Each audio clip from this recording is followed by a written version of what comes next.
eu consigo segurar nesses princípios como se fosse a corda que vai me conduzir a uma sala escura e nunca mais soltar. Preste atenção nisso aqui.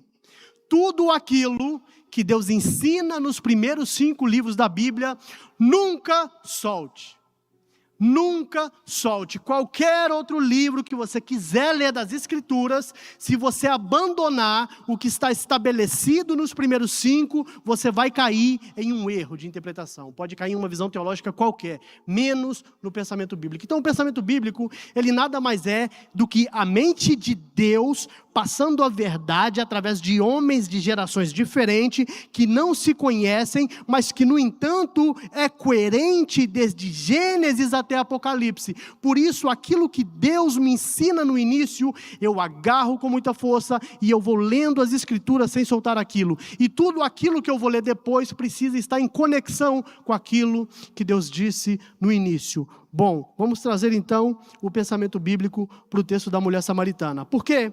Nós vemos que a mulher samaritana é um livro, é uma história que está em João. Só que olha como o texto conecta bem as coisas. Porque lá no versículo 4 ele vai dizer assim: era-lhe necessário atravessar a província de Samaria. Chegou, pois, a uma cidade samaritana chamada Sicar. Perto, olha como ele vai começar a construir a história. Perto das terras que Jacó deu ao seu filho José. Então o texto, ele começa conectando Jacó, José e Samaria. Preste atenção, porque o que Jesus vai fazer com a mulher samaritana está ligada à forma como ele conecta a história. Então, vai dizer assim, eu preparei aqui o meu esboço. Para a gente começar, a história de Samaria, ela começa com Jacó, José e Samaria. Quem é Jacó? Jacó, neto de Abraão. Jacó, ele é aquele que posteriormente ele vai ter o seu nome chamado de Israel. Israel, ele também é conhecido como o povo de Deus. Em Jacó, as promessas feitas a Abraão, elas irão começar a ser cumpridas. José é quem? José, ele é o filho de Jacó. E José, ele teve 2 filhos, e esses 2 filhos se chamam Manassés e Efraim. A Bíblia fala lá em Gênesis, preste atenção, porque o meu objetivo é chegar em Jesus como mulher samaritana. A Bíblia fala lá em Gênesis que quando Jacó, ele reencontra José, Jacó, ele decide abençoar os filhos de José. E ele abençoa Manassés e ele abençoa Efraim. E eu quero ficar aqui com um ponto especial, que é o de Efraim. Lá em Gênesis, capítulo, não precisa abrir, para ficar mais fácil. Lá em Gênesis, capítulo 48, versículo 22, se você quiser, você pode abrir depois. Gênesis 48, 22. Quando Jacó, ele vai abençoar Efraim, filho de José, ele vai dizer assim: de Efraim virão muitas nações. Quantas nações? Muitas nações. Então repare, Efraim faz parte das 12 tribos. As 12 tribos constituídas, elas levam o nome de Israel. E Jacó vai continuar, ele vai dizendo, olha, de Efraim vem muitas nações, e em Efraim será chamado meu nome. Então aquele nome que Jacó recebe, chamado de Israel, que aponta para o povo de Deus, Jacó transfere para Efraim. Lá no reino dividido, depois dos filhos de Davi, quando Davi começa a reinar, a Bíblia fala que Davi ele foi o único que conseguiu reinar sobre as 12 tribos. Verdadeiramente. Quando era Saul reinando, não eram as 12 tribos, eram só parte das tribos. Depois, quando veio Salomão, ele pega a herança de Davi. Mas logo em Salomão, essas tribos se fragmentam novamente. Então, essa promessa de um reinado messiânico através de Davi, que sendo Davi o rei sobre todo o Israel, ela vai se cumprir depois em Cristo também. Só que para Cristo fazer isso, ele precisa unir o povo. Davi começa a reinar sobre o povo todo junto. Por conta de várias decisões de Salomão, a Bíblia fala que o reino se divide. Vão 10 tribos para o norte, 10 tribos para o sul. O reino do norte começa a se chamar Israel. Por que ele chama Israel? Por um motivo simples, porque está lá a tribo de Efraim. Aonde estiver Efraim, esse lugar será chamado Israel. Por quê? Porque o nome passou para lá. Só que o que vai acontecer? A Bíblia vai falar que o reino do norte ele vai se dispersar, vai desobedecer a Deus. E ele vai ser levado para o cativeiro. Aí quem que está sendo levado para o cativeiro? Israel está sendo levado para o cativeiro. E a Bíblia vai falar que é justamente depois desse cativeiro assírio que são misturados 5 nações. Essas 5 nações miscigenam na ideia de tentar destruir Israel. Nesse momento aqui, é um momento em que a profecia que Deus fez para Efraim, através de Jacó, começa a se cumprir. Porque o que Jacó disse para Efraim? De Efraim vai vir muitas nações. Mas espera aí, Efraim, ele é israelita, puro sangue. Como vai vir outras nações, nações que não são israelitas por sangue? Então Deus permite que isso aconteça na história, de modo a que agora nações diferentes começam a se misturar. Dessa forma, as muitas nações passam a entrar. Porque agora, através dessa miscigenação, quando Deus quiser olhar para Efraim, ele vai ver judeus que foram misturados. Então, dessas misturas se deu Samaria. Então Samaria vem daqui, e é por isso que o texto começa conectando Jacó, José, Samaria, porque Samaria, ela é fruto dessa mistura. Ok, tudo bem. Então, isso aqui é a parte mais fácil. Só que, no entanto, a gente vai continuar e o texto vai começando a ficar mais profundo e a verdade vai ficar melhor. Porque então, Jesus agora, ele como judeu, ele está indo encontrar uma mulher no poço de Jacó. Vamos continuar lendo.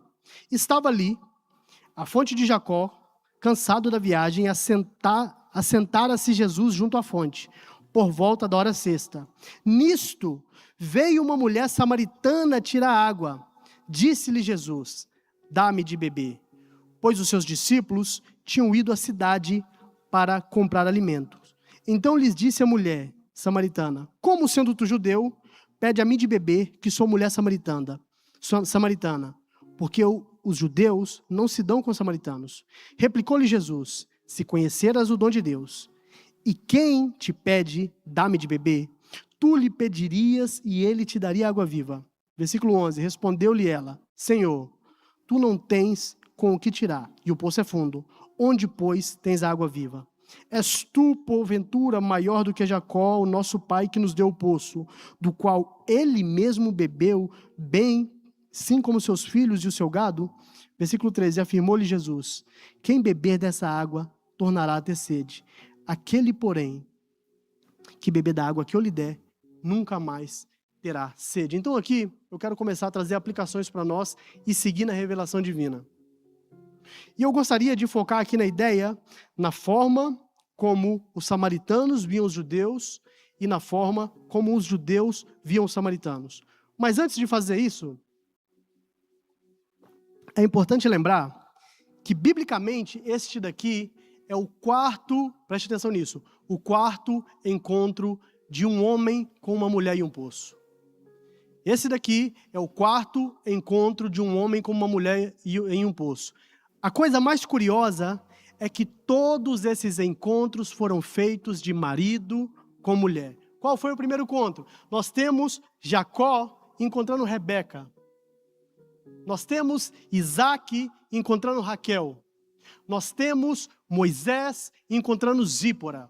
E agora nós temos Jesus encontrando uma mulher samaritana. Então, se por um lado existe um respaldo na história de um encontro de um homem judeu chamado Jesus com uma mulher samaritana, por outro lado, no plano divino, visto que o Evangelho de João apresenta a divindade de Deus, e nós sabendo que Samaria, ela é o resultado da miscigenação da tal Efraim perdida, por trás desse encontro de Jesus judeu com a mulher samaritana, nós também temos o encontro de Deus com a Israel.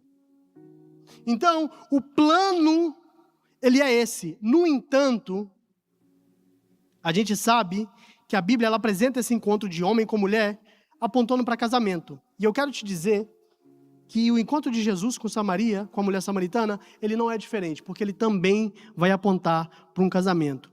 Porém, aqui a gente tem um problema muito grande. Agora eu gostaria que a Aninha colocasse aqui, por favor, a imagem. Eu faço questão de mandar isso, essas conexões depois para os irmãos estudar melhor em casa, se quiser. No grupo de membros, fica aí como presente para você. Pode abrir aqui, Aninha, comigo, por favor. Então, essa parte passa rápido, porque eu tenho vergonha, porque está aqui minha foto. Mas a ideia é a seguinte, carta de divórcio de Deus com Israel. A aliança que Deus fez com Israel era como um casamento. Que aliança foi feita? no Sinai. Mas a idolatria foi adultério espiritual, e Deus em justiça, preste atenção, porque aparentemente isso vai te soar estranho, mas literalmente em todas as traduções, inclusive no original, a palavra vai ser essa mesmo. Entregou uma carta de divórcio. Pula, por favor. E é aqui que eu quero me ater, porque aqui só tem texto bíblico.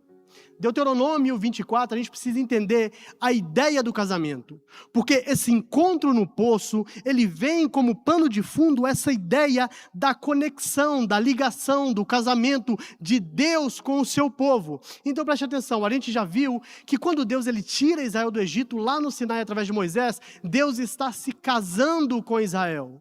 Deus está se casando com Israel. Só que Deus ele dá uma lei acerca do casamento. Olha o que diz lá em Deuteronômio 24, de 1 a 4. Deuteronômio, capítulo 24, versículo de 1 a 4.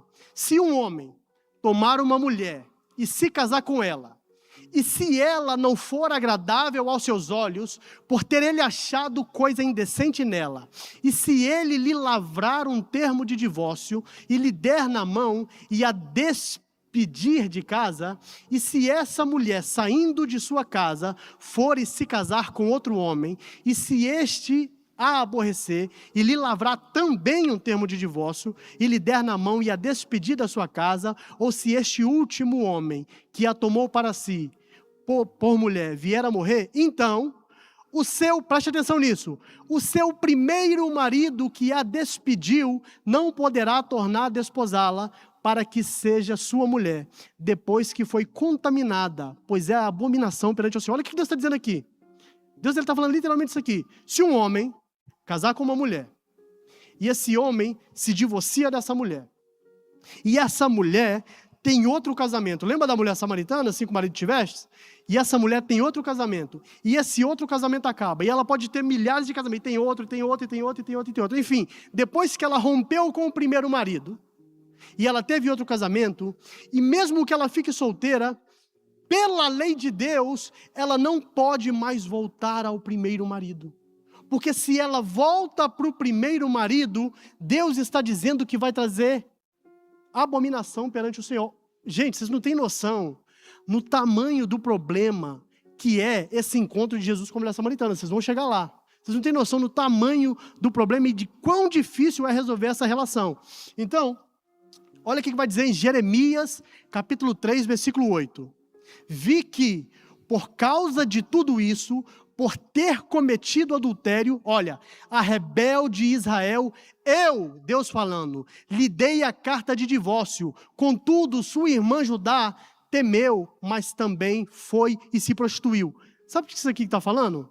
Deus agora, através da boca de Jeremias, ele está dizendo então, que lá quando o reino do norte se prostitui, e a Assíria vem e domina, e ela é levada, miscigenada, aquele reino de Israel que está sendo levado cativo, é Deus se divorciando de Israel. O problema é que Deus ele é o primeiro marido. E a lei de Deus diz que se o primeiro marido divorcia, e essa mulher tem outros maridos, ele não pode mais casar com ela. Basicamente, essa situação de Jeremias com o exílio da nação de Israel, torna-se então impossível que Deus volte a se casar com Israel. Porém, a gente sabe que a palavra de Deus ela é perfeita, Deus ele é perfeito, e a revelação da sua palavra também é progressiva. Porque preste atenção, se por um lado nós temos um Jacó que se encontra com Raquel, um Isaac que se encontra com Rebeca, um Moisés que se encontra com Zípora, nós temos agora, através de Jesus, um Deus se encontrando com aquela mulher que foi casada com ele, mas adulterou com outros deuses e foi repudiada por ele. Isso quer dizer que no momento em que Jesus está diante da mulher samaritana, o relacionamento dela com Deus é impossível, porque Deus era o primeiro marido que a despojou e ela se uniu a outros deuses. Mas, graças a Deus, pela interpretação que Deus dá ao próprio apóstolo Paulo. E aqui já para finalizar essa ideia e voltar para o texto. Mas olha o que Paulo vai dizer em Romanos 7,1. Não sabeis vós, irmãos, porque falo aos que conhecem a lei, que a lei tem domínio sobre o homem enquanto ele vive, porque a mulher que tem marido está ligada por lei ao marido enquanto ele vive, mas se o marido morrer, fica livre da lei do marido, de sorte que, sendo o marido morto, está livre da lei do marido, de maneira que, se unir a outro homem, não será mais considerada adúltera. Então, preste atenção, porque é entendendo isso que nós vamos entender, então, porque que Deus ele vai pedir para que a mulher samaritana lhe dê de beber. Porque o apóstolo Paulo agora ele vai dizer que a única forma dessa mulher que foi repudiada pelo seu primeiro marido voltar a ser limpa para contrair novas núpcias é que aquele primeiro marido que a despojou morresse. Então, para que esse problema fosse resolvido, o primeiro marido que deu a carta de divórcio por conta de prostituição, ou por conta de rebelião, por conta de seja qual for o problema, ele agora precisa sair de cena, ele precisa morrer. E agora preste atenção aqui, porque Jesus, ele vai chegar para a mulher samaritana, e ele vai olhar para ela de uma forma que talvez a gente não olhe. Porque todo mundo que prega sobre a mulher samaritana, pelo menos todo mundo que eu já vi pregar, diz assim, essa mulher... esses dias até ouvi um pastor muito conhecido, não vou falar o nome dele, mas ele é bem conhecido, ele até disse assim, a hora que aquela mulher vai no poço, não era uma hora que as mulheres iam, era a hora que outras pessoas iam. Aquela mulher não foi no poço atrás de água, ele estava insinuando que aquela mulher foi no poço atrás de homem. E todo mundo que prega sobre essa mulher, alguns até usam um termo apontando para ela como uma prostituta. A verdade é que, embora Jesus mencione a situação dos 5 maridos, Jesus ele não vai tratar ela como alguém que teve 5, vamos dizer assim, 5 maridos no sentido de ser uma mulher que gostava desse relacionamento com o homem. Deus ele vai tratar ela a partir da perspectiva de uma mulher que teve 5 divórcios. E esse aqui é o ponto. Porque nós como igreja, muitas vezes, a gente olha para os nossos irmãos como alguém que teve 5 maridos e não como alguém que passou por 5 divórcios. E isso muda tudo. Porque você pode condenar a pessoa por algo que ela fez de forma repetida e achar que ela é assim porque ela não está posicionada, porque ela é problemática, porque ela não é coisa boa, porque ela é coisa ruim. Mas eu quero te dizer, ninguém quer passar por 5 divórcios. E talvez não, com certeza você não está passando por 5 divórcios, mas talvez são 5 ciclos repetidos de outro erro qualquer. A grande verdade é que existem situações na nossa vida que vêm se repetindo como ciclo, e nós muitas vezes somos condenados por esse diverso tropeço, mas Deus, Ele quer aparecer na cena, trazendo essa situação a partir de uma perspectiva, não de que foram simplesmente 5 maridos, mas que você passou por 5 divórcios e está em um ciclo que você não consegue romper.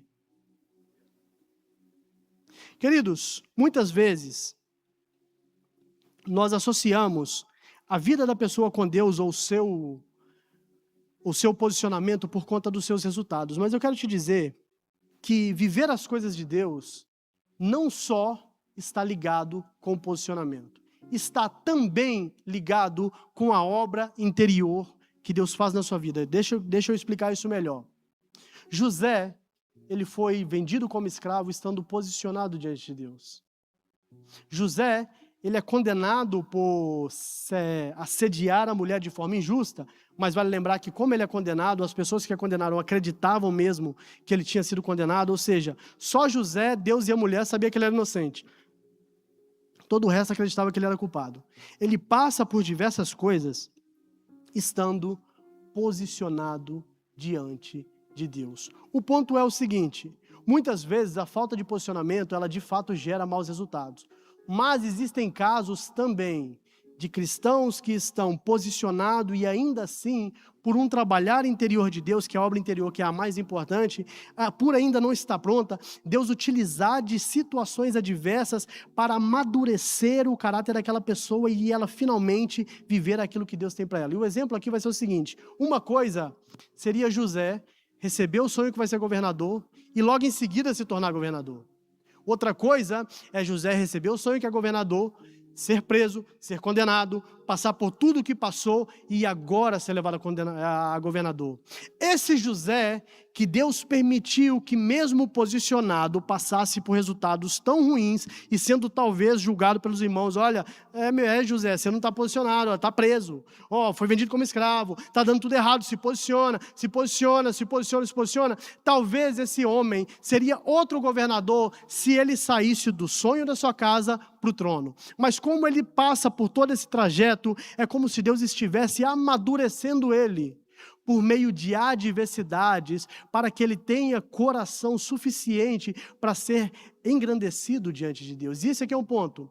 Nunca desconsidere a possibilidade de Deus estar trabalhando no seu interior, porque Deus sabe muito bem quem você seria no momento de glória.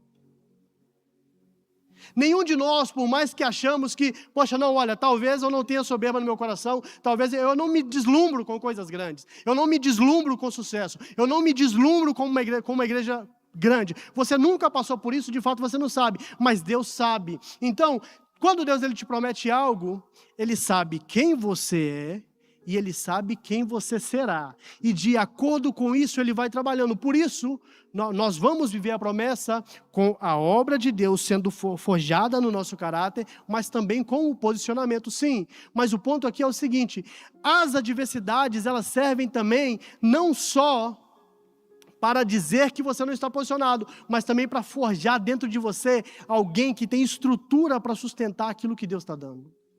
Davi, quando ele está no início da caminhada, que ele é ungido a rei, ele está posicionado. Ele sai do posicionamento lá na frente. E quando ele é ungido a rei, ele passa por momentos difíceis. Ele, posicionado, é exilado no Egito. Davi foi exilado no Egito. Paulo se converte no caminho de Damasco, chega na igreja de Jerusalém, está posicionado. Só que a Bíblia fala que ele vai 9 anos para Tarso. Existem diversos casos na Bíblia de homens de Deus que o problema não era pecado, que o problema não era falta de posicionamento e os resultados não batiam. Agora, a gente precisa entender isso, porque quando eu olho para o não resultado do meu irmão, o meu irmão não está posicionado. Quando eu olho para o não meu resultado, se o meu resultado está mal, é porque eu estou em batalha espiritual. Se o resultado do meu irmão está mal, é porque ele não está posicionado. De que forma nós estamos olhando um para o outro? Como alguém que teve 5 maridos ou como alguém que passou por 5 divórcios?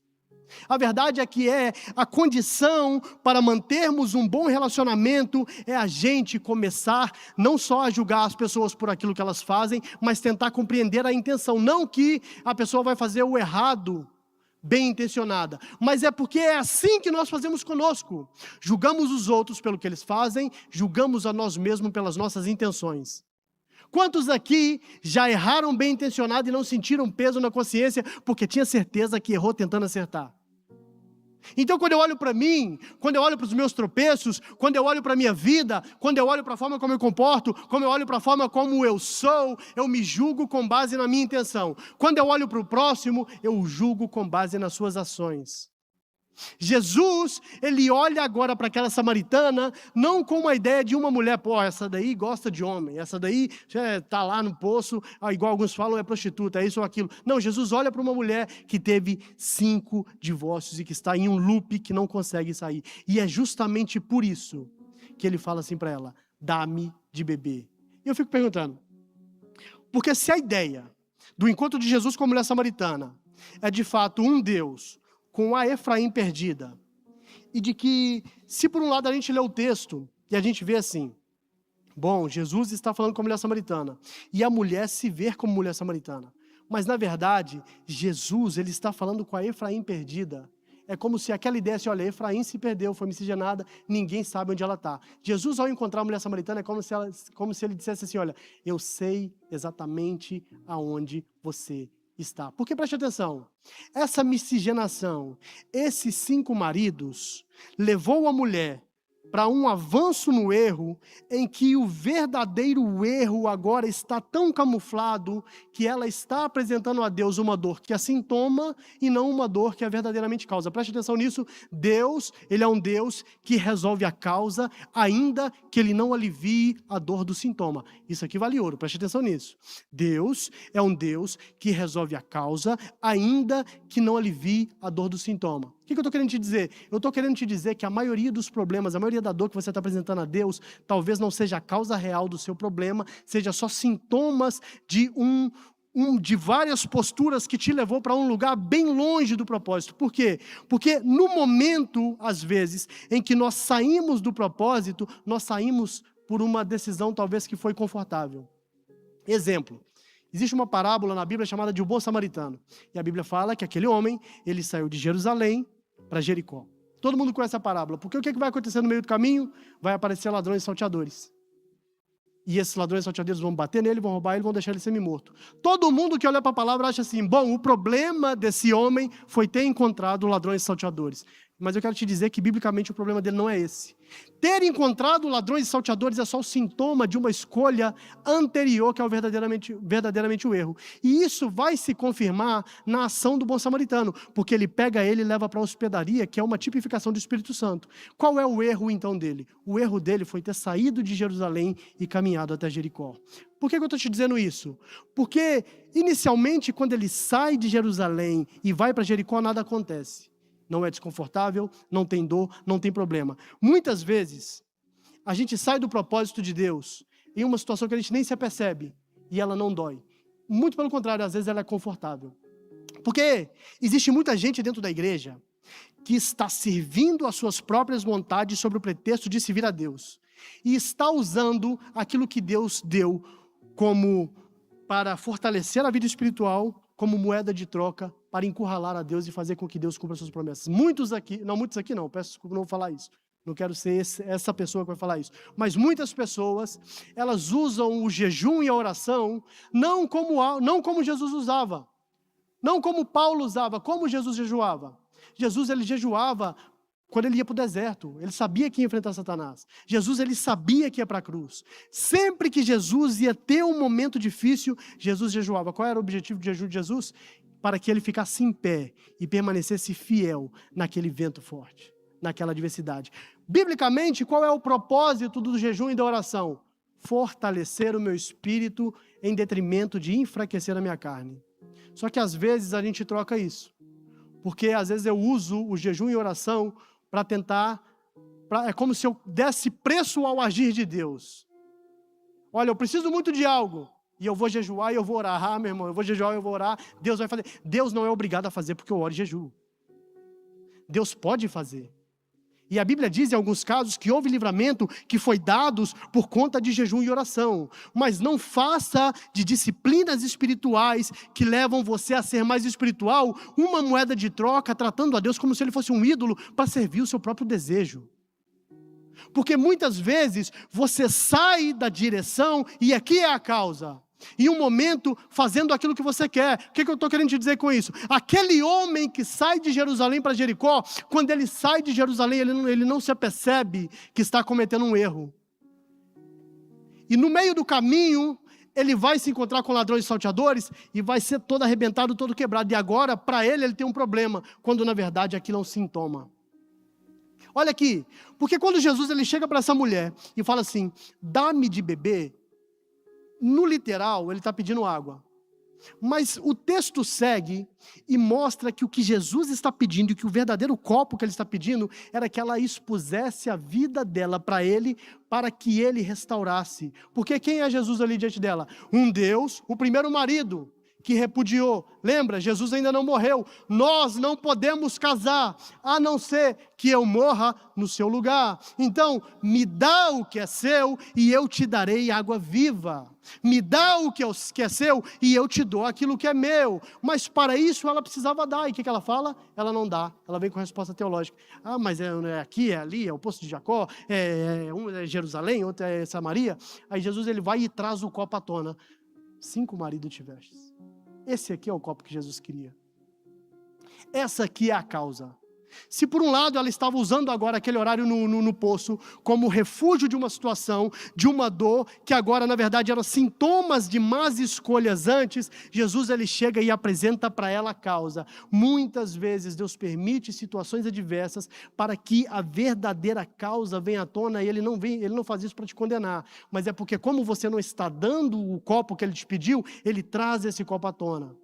E às vezes a gente pede para Deus nos aliviar em algo, e nós pedimos, e as coisas não param de doer. Por quê? Porque Deus, Ele tem o foco em resolver a raiz do problema, não em aliviar o sintoma momentâneo. Então, o fato de Deus não te responder na hora, ou de você apresentar uma dor para Deus, que aparentemente Deus não está curando, não significa que Deus não está respondendo. Ele está indo mais a fundo na questão.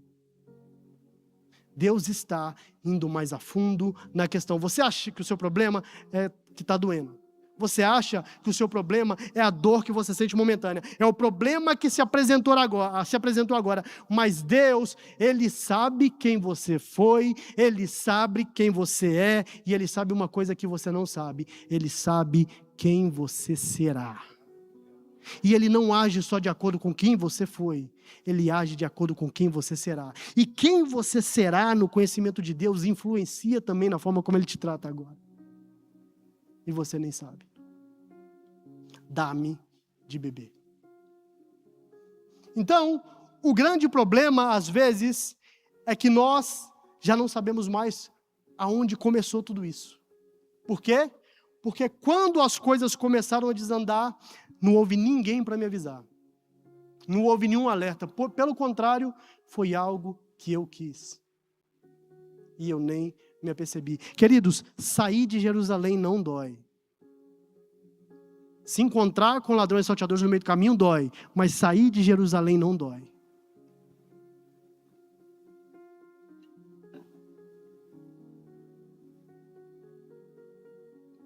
Deus, Ele é um Deus que trata causas, ainda que não alivie os sintomas. O fato de uma resposta que você precisa ainda não ter vindo, não significa que Deus já não está trabalhando, só que Ele está indo na raiz do problema. Ele está indo na raiz, Ele está te transformando. Deus sabe quem você foi, Deus sabe quem você é, e Deus sabe quem você será. E de acordo com isso, Ele trabalha em você. É um erro a gente achar que estamos posicionados diante de Deus o suficiente para não passar por provações. É um erro qualquer um de nós achar que, olha, eu sou tão obediente, eu estou tão temente a Deus, eu busco, eu vigio, eu sou sincero diante de Deus, eu tenho um coração que está voltado para Deus. Como assim, Deus, eu vou passar por provação? Olha para mim. Deus te conhece mais do que você, meu irmão. O que a Bíblia fala? Que Ele permitiu que o povo fosse para o deserto para mostrar para o povo o que havia no coração deles. E adivinha quem descobriu o que havia no coração? O próprio povo.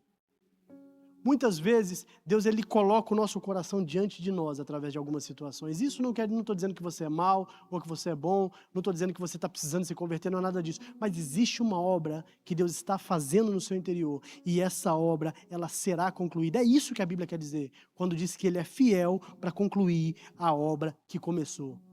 A obra que Ele começou no seu interior. Deus sabe quem você será. Deus sabe quem é você. E é com base nisso, então, que Jesus ele vem, se apresenta para a mulher samaritana e começa a trabalhar com ela. Queridos, e a aplicação que eu quero trazer para nós é justamente essa. Porque para que a gente tenha um relacionamento saudável e para que a gente cresça como igreja e para que a gente vença no mundo espiritual, nós precisamos aprender a olhar para os nossos irmãos como irmãos mais velhos. E eu quero te dizer que quem precisava ouvir essa mensagem está aqui. Quem precisava ouvir essa mensagem está aqui. Então não adianta pensar assim, pô, se fulano estivesse aqui, fulano é tão difícil, se ele estivesse aqui, não, o difícil está aqui. E a nossa mudança, ou a forma como nós lidamos com a pessoa, não pode estar ligada à forma como a pessoa é, ou nem se ela mudou. A pessoa, ou o seu irmão da igreja, ele pode continuar no erro, mas você é filho de Deus. Você se comporta da forma como Deus te chamou para ser. Então, veja bem, é muito importante que nós como igreja desenvolvamos um olhar fraternal um para com os outros. E é muito mais importante que a gente não ache que eu, por ser pastor, ou que fulano ou ciclano, porque sobe no monte, porque ora, porque isso, porque aquilo, é mais santo diante de Deus que o meu próximo. Queridos, o santão daqui levanta a mão. Ele não veio hoje. Somos nós que estamos aqui. Deus, Ele fala com todos nós. Quantos aqui creem que têm a vida direcionada por Deus? Amém? Todos nós. Amém? Eu acredito que você creia Então, isso quer dizer que você, nesse momento, que é uma pessoa que sabe que é direcionada por Deus, isso quer dizer então que você está na igreja que Deus te colocou. Porque senão você está fora do propósito. Se você está fora do propósito, está com um problema sério. Vai se converter e vai ouvir a voz de Deus. Mas se você sabe que vive na direção de Deus, você está na igreja que Deus te colocou, por que você pensa em sair às vezes? Eu juro que eu não sei porque que eu falei isso agora. Juro que eu não ia falar isso. Por que vocês consideram mudar? Que coerência é essa? Que maturidade espiritual é essa que você tem? Meu Deus, eu não sei porque eu estou falando isso. Você está na vontade de Deus? Você está direcionado? Foi Deus que te colocou aqui?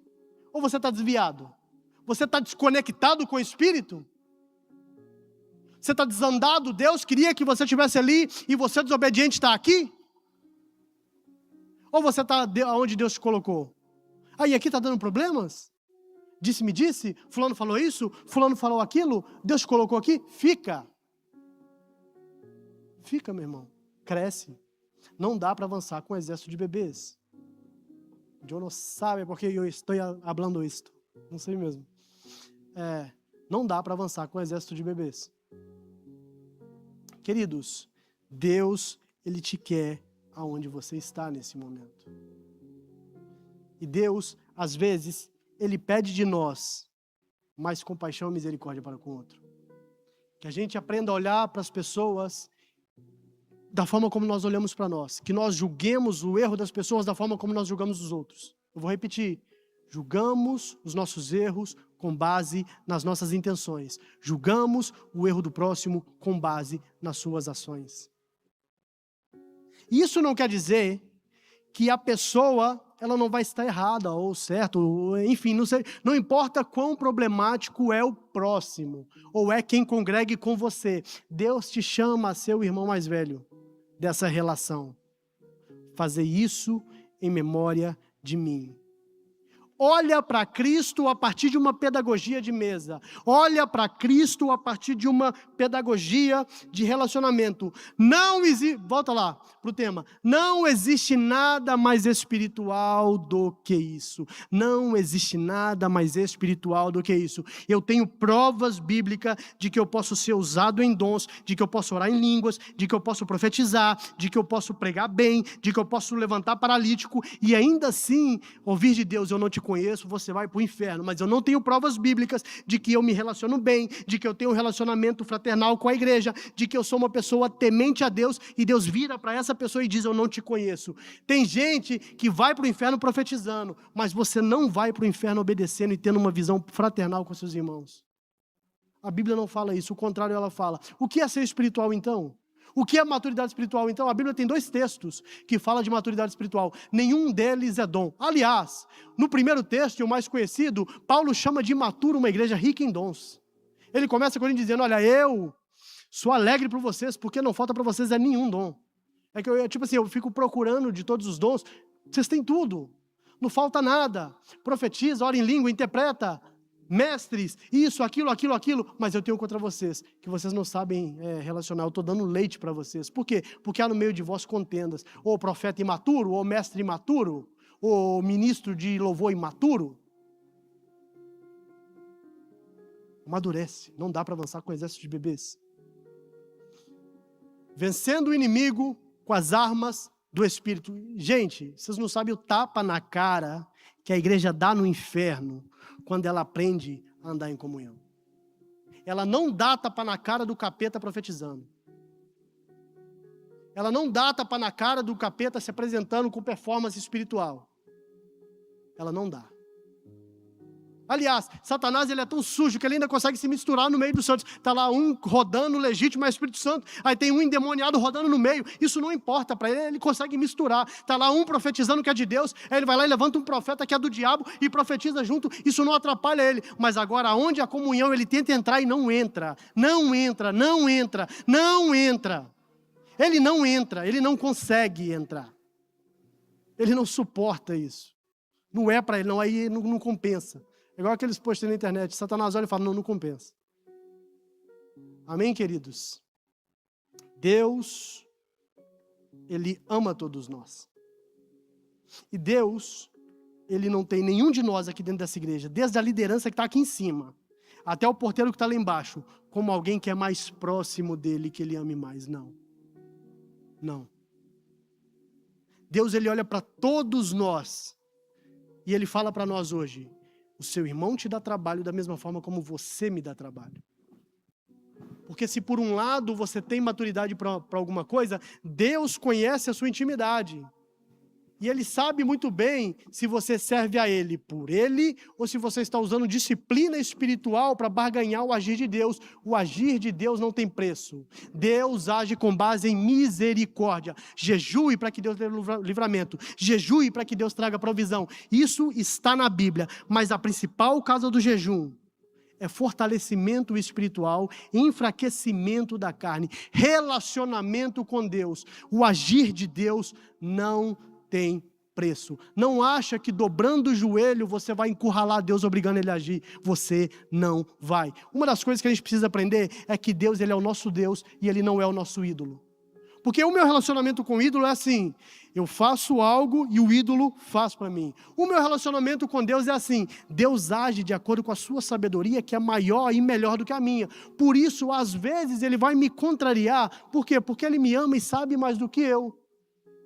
Se por um lado o ídolo da fertilidade, eu faço o ritual lá da fertilidade e ele torna mais fértil, o ídolo que manda a chuva, o Deus da chuva, faz o ritual da chuva e ele cumpre aquele papel, você serve um Deus que às vezes ele fará, às vezes você pedirá para ele fazer, ele não vai fazer, e você não vai ser o seu joelho. Se Deus não quiser fazer, não vai ser o seu joelho.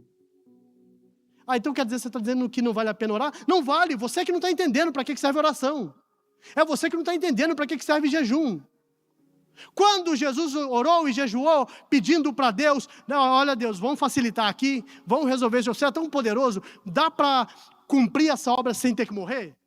Vamos mudar? O Senhor é poderoso, o Senhor sabe, o Senhor pode fazer todas as coisas.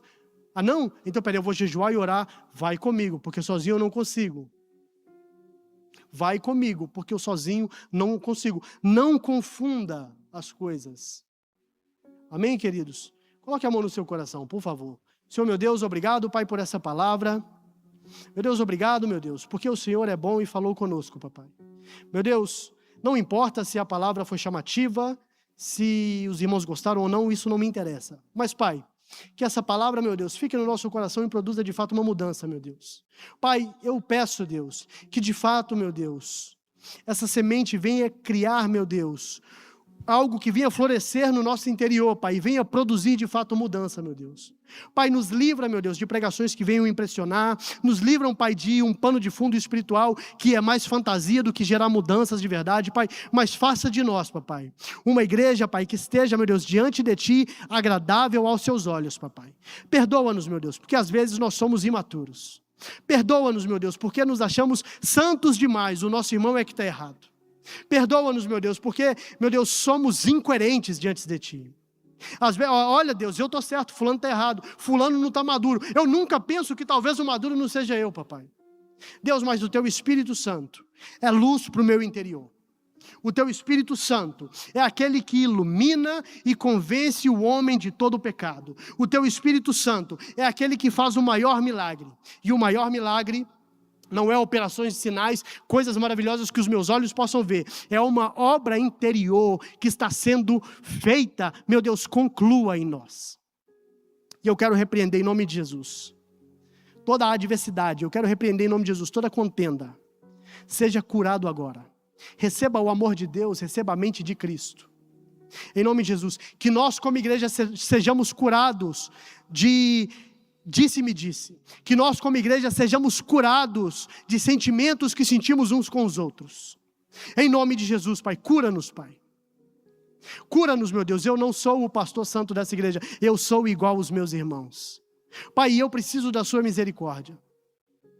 Papai, cura a nossa liderança, cura os nossos pastores, cura, meu Deus, os nossos obreiros e os nossos fiéis.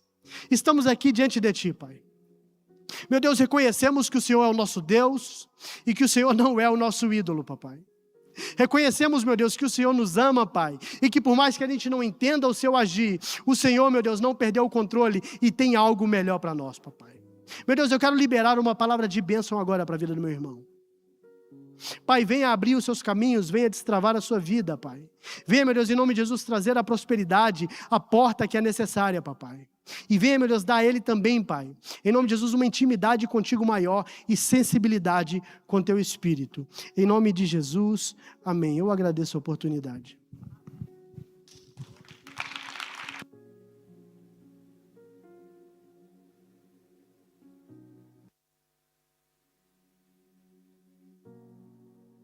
Paz do Senhor, queridos. Amém. Deus falou ao seu coração.